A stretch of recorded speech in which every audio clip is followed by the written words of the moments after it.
It has been almost 5 years since a 3x3 world record has been broken. Human progress seems to be slowing down, and jumps in times have been dwindling further and further as we approach 0, 0 on the clock.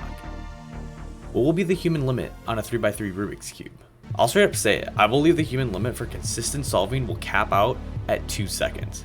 I get this from just the fact that most FMC top solves are 20 to 25 moves, and that at 12 turns per second it is right around 2 seconds.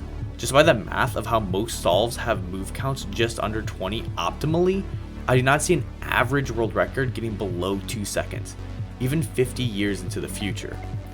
I think that single with a lucky 17 move solution with maybe high turn speeds could be 1.5 seconds one day. But that might genuinely take 100 years plus to achieve all the luck and skill for all that to coexist at the same time.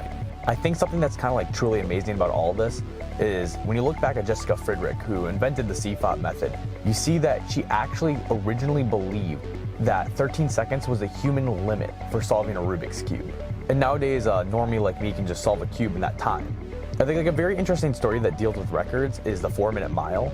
It took all of human history, basically until the 1950s, in order for Roger Bannister to break the 4-minute mile. It only took 46 days for the 4-minute mile to be broken again.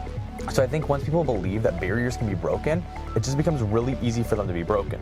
So even though some things like the 3-second barrier seems really far for people in the Rubik's Cube community, I think once one person breaks it officially, a swarm of people can do it. And you already see this with, there's multiple sub 4 second solves after, the 3.47 seemed inconceivable, like back when my generation was, growing up in the cubing community. So with that, I think there's a lot of improvements we can still do with the record. I definitely think we can get all the way down to something like 2 seconds and possibly even beyond. So with that, I'll see you guys on the other side.